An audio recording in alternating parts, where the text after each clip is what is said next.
Hello, আসসালামু আলাইকুম guys, কেমন আছেন আপনারা? আমি জান্নাতুল ফেরদৌসী ব্লগ থেকে বলছি। যে যেখান থেকে আমার এই ভিডিওটা দেখছেন সবাইকে জানিয়ে আমার পক্ষ থেকে আন্তরিক ভালোবাসা এবং শুভেচ্ছা। তো গাইস, এই দেখুন আমার করলার গাছ হয়েছে।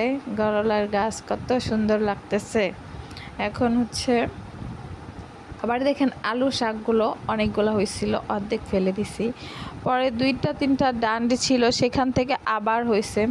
আর মেহেদি গাছটা দেখুন, ভিডিওতে যতটুকু দেখা যাচ্ছে পাতলা পাতলা দেখা যাচ্ছে পাতাগুলো আসলে এরকম পাতলা পাতলা না, ঠিক আছে? পাতাগুলো কিন্তু খুবই বড় বড় ছিল আর ছোট দেখা যাচ্ছে ভিডিওর মাঝে।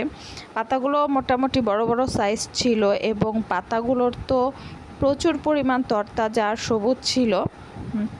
আসলে এই যে যতটুকু দেখা যাচ্ছে সেরকম না, প্রচুর ঘন হয়ে গেছে। তো এখান থেকে আমি হচ্ছে কিছু মেহেদি পাতা আমার বারান্দার মধ্যে লাগাইছিলাম, ওখান থেকে কিছু মেহেদি পাতা হচ্ছে আমি তুলে নিচ্ছি। এগুলো আজকে আমার মেয়ের মাথায় এবং আমার মাথায় দিব। কারণ আমি যদিও চাই না যে আমার মেয়েকে মেহেদি লাগায় ঠান্ডা লাগায় ফেলতে, কিন্তু আমার মেয়ে খুব চিকরি করবে যদি দেখে যে আমার মাথায় লাগাইছি, ওর মাথায় কেন লাগাইলাম না, আমি মেহেদি লাগাইছি ওকে কেন মেহেদি দিয়ে দিলাম না। ও কান্না করে একবারে অবস্থা খুব খারাপ করে ফেলবে। তার জন্য গাইস আমি একটু বেশি করে পাতা ছিঁড়ে নিলাম। দেখুন গাইস, পাতাগুলো কত সুন্দর লাগছে, দারুণ না? এখানে ছোট আছে, বড় আছে, বড়গুলোও ছিঁড়বো। তো গাইস, এই যে দেখুন আমার মেহেদি গাছের পাতা আমি নিজে হাতে ছিঁড়ছি। আমার কাছে একদিন মনে হয়েছিল যে এই ডাল থেকে পাতা হবে, এই পাতাগুলো আমি মাথায় লাগাবো। এর আগেও কয়েকবার লাগাইছি, কিন্তু মাঝখান দিয়ে মন টন ভালো ছিল না, অসুস্থ ছিলাম, তো তখন ভালো মতো পানি টানি দেওয়া হয়নি বলে পাতাগুলো খুবই অল্প ধরছে। তা না হইলে যতটুক ঘন হয়েছে আরও বেশি ঘনভাবে ডাল পাতা ছড়ায় যেতে পারতো। ঠিকমতো যত্ন করলে পানি দিলে। এই 3টা মাস আসলে আমি অনেক অসুস্থ ছিলাম, তো তার জন্য হচ্ছে ঠিকমতো পানি দেওয়া হয় নাই, ঠিকমতো যত্ন করে নাই। তারপরও গাছটা মাশাআল্লাহ মরে নেই, বেঁচে আছে। কিন্তু তারপরে আমি দেখলাম করলার গাছ হয়ে গেছে। আমি আসলে এই দেখুন করলার ফুল ফুটছে, সুবহানাল্লাহ। আমি কখনো কল্পনায় ভাবতে পারি নাই যে এখানে করলার গাছ হবে। বিচি টিচি ফালাইতাম মাঝে মাঝে, হ্যাঁ। কিন্তু দেখুন কি সুন্দর করে করলার বিচি পর্যন্ত হয়ে, বিচি থেকে কি সুন্দর গাছ হয়ে গেছে, গাছ থেকে ফুল ধরছে, ফুল থেকে সবজি হবে। তো এই যে দেখুন আমার মেহেদি গাছের মেহেদি পাতা কতটুকু হলো। ইচ্ছা করলে আমি আরও বেশি নিতে পারতাম গাইস, কিন্তু আমি এখন এতটুকুই নেব, বেশি প্রয়োজন নাই, তাই বেশি নেব না।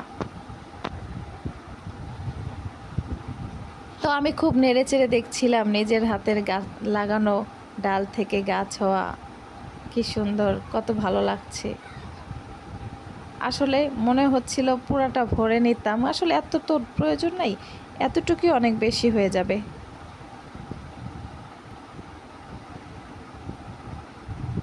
আপনারাও চাইলে আপনাদের বারান্দার মধ্যে মেহেদি গাছ লাগাতে পারেন। কারণ আমি উল্টাপুল্টা কোনো কিছু করা পছন্দ করি না। আমার কাছে মনে হয় যেটা প্রয়োজন আমি সেটাই করব। কারণ দেখেন, ফুলের গাছ লাগানো যায় সৌন্দর্যের জন্য, কিন্তু ফুলের গাছ বেশি দিন মনে হয় থাকে না। এর আগেও লাগাইছিলাম, মরে যায়। এর জন্য ভাবলাম যে কোনটা প্রয়োজনে আসে, কাজে লাগে, সব সময় উপকার পাওয়া যায়, সেটাই লাগাইছি। তো গাইস, আমার মেয়ে আবার বলতেছিল যে সে ভাত খাবে। তো আমি খুব তাড়াতাড়ি তরকারি চড়াই দিছি। একটার মধ্যে আমি খাসির মাংস চড়াই দিছি, আর একটার মধ্যে করলা চড়াই দিছি। এই যে করলা ভাজি গাইস, দেখতেই পাচ্ছেন আপনারা, আমি নাড়াচাড়া দিচ্ছি।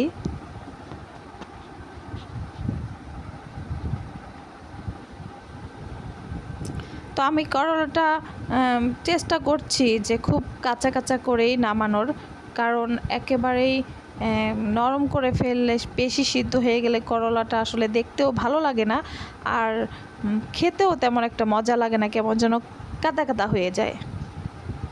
তার জন্য আমি ভাবছিলাম যে করলাটা মানে আমার এরকম ভালো লাগে যে করলা ভাজি করার সময় করলা থাকবে একটু সবুজ সবুজ হয়ে থাকবে, আর করলাটা একটু কাঁচা কাঁচা দেখা যাবে, ঠিক এইরকম দেখেন গাইস।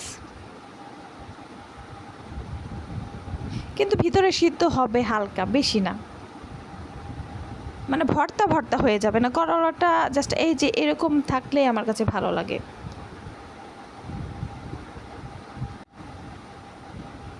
তো আমার অবশেষে এই যে করলা ভাজিটাও হয়ে গেল।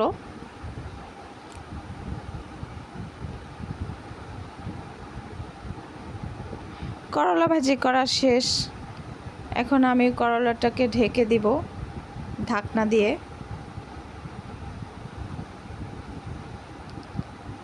এদিকে তো আমার মেয়ে হচ্ছে মেহেদি পাতা নিয়ে খুবই ব্যস্ত, সে হচ্ছে মেহেদি পাতা ধুচ্ছে, বলে আম্মু যদি জীবাণু থাকে ভালো মতো ধুয়ে নিই। এ দেখুন গাইস, করলা ভাজিটা প্রায় শেষের দিকে হয়ে গেছে।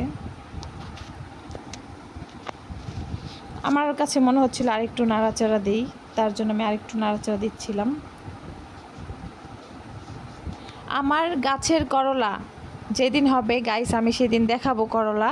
এবং আসলে এগুলো অনেক সবজি না, অনেক টাকার কেনা জিনিস না যে দেখাতে হবে, আসলে এটা একটা মনের শখ। কারণ প্রত্যেকটা মানুষই শখ করে একটা কিছু লাগাইলে ওইটা হইলে ওইটা একটা ভিন্ন ধরনের আলাদা আনন্দ। যা টাকা দিয়ে অনেক সবজি কিনে আনলেও দেখলে যেটার আনন্দ লাগে না, নিজের হাতের বোনা গাছের জিনিস আমি নিয়ে আসবো। তো যাই হোক, যখন হচ্ছে আমার গাছের করলা ধরবে অবশ্যই আপনাদেরকে একটা ধরলে ওই একটা ভাজি করেই দেখাই দিব, যদি বড়সড় হয় ছোট হোক যাই হোক দেখাই দিব, ব্লগ করব সেই করলা নিয়ে আমি আবার। তো আজকে যেমন মেহেদি পাতা নিয়ে, নিজের গাছের মেহেদি পাতা নিয়ে ব্লগ করতেছি গাইজ। দেখুন আমার মেয়ে এটাকে ভালো মতো ধুইছে এবং এটা হচ্ছে এখানে দিছে।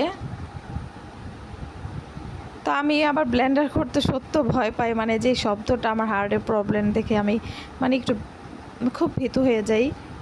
তারপরে সাহস করে আমি মনে হয় আজকে ব্লেন্ডার করছি। 18-19 বছর সংসার, আমি জীবনে এরকম সাহস করে কখনো ব্লেন্ডার করিনি গাইস, কিন্তু নিজের মেহেদি পাতা সাহস করে করলাম। তো যাই হোক গাইস, অনেক সময় প্রথম এরকম ব্লেন্ডার করতে গেলে আগুন ধরে যেত, ভয়ে থাকতাম। তো যাই হোক এখন করছি গাইস। ভালো লাগলে ভিডিওটা লাইক কমেন্ট শেয়ার করে দিবেন। ধন্যবাদ সবাইকে, আসসালামু আলাইকুম। পরবর্তীতে আরও নতুন ভিডিও আনার চেষ্টা করব আপনাদের মাঝে। আল্লাহ হাফেজ।